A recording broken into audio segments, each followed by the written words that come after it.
अनपढ़ आदमी भी लग सकता है प्रोफेसर। क्या आपको पता है इस बात के बारे में? साथियों, हिंदुस्तान के अंदर भारत में नई शिक्षा नीति 2020 के तहत यूनिवर्सिटी और कॉलेजों में एक अनपढ़ आदमी को भी लेक्चरर और प्रोफेसर की पोस्ट दी जा सकती है।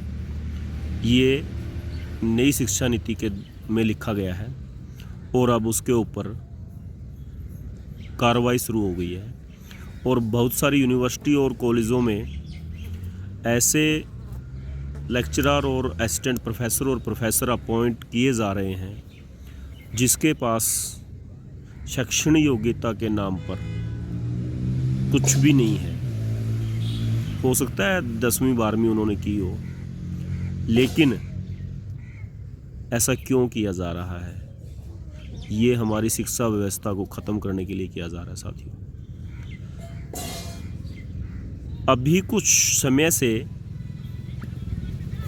कुछ यूनिवर्सिटियों में कुछ ऐसे लोगों को अपॉइंटमेंट किया गया है जिसने ना कोई पीएचडी की है, ना नेट किया है, ना कोई हायर क्वालिफिकेशन उसके पास है।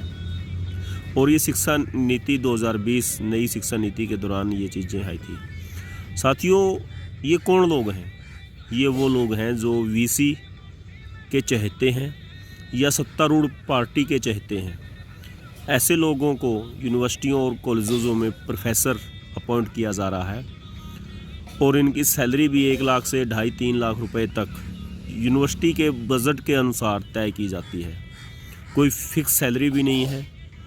मैक्सिमम जितनी हो सकती है, जितना उस यूनिवर्सिटी का बजट है उसके हिसाब से वो उसको सैलरी देते हैं। और साथियों, हमारे बच्चे जो नेट क्वालिफाई हैं या पीएचडी स्कॉलर हैं, उनको नौकरी नहीं दी जा रही।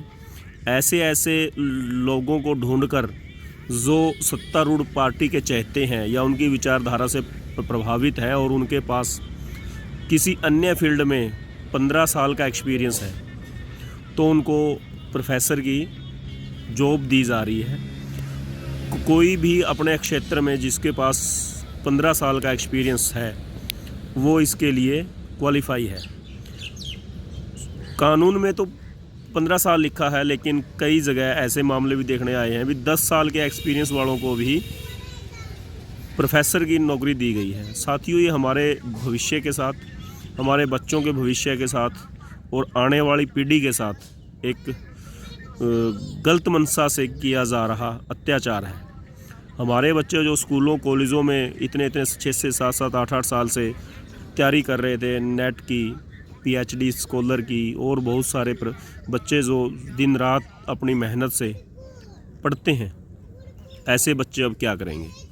सत्तारूढ़ पार्टी जो है वो अपने चहेतों को, यानी अपनी विचारधारा वाले लोगों को उसमें सेट कर रही है ताकि आने वाली पीढ़ियों पर उस विचारधारा का असर दिखे। साथियों, अब बहुत सारे लोगों को इसके बारे में जानकारी भी नहीं होगी। आप लोगों के माध्यम से मैं ये चाहता हूँ भी और जनता को भी इस चीज़ का पता चले। आप लोगों से एक ही निवेदन है, इस पोस्ट को शेयर करें और ज़्यादा से ज़्यादा लोगों तक ये विचार पहुँचाएँ, ये बात पहुँचाएँ भी आने वाले बच्चों का भविष्य गर्त में है। हमारी शिक्षा नीति जो 2020 बनाई गई थी उसके तहत शिक्षा व्यवस्था को ख़त्म कर दिया गया है। सत्तारूढ़ पार्टी नहीं चाहती भी आम परिवार से बच्चे पढ़ें लिखें और उच्च पदों पर बैठें।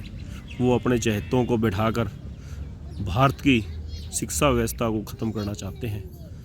तो साथियों, अब जागने का समय है, सोने का नहीं। जय हिंद।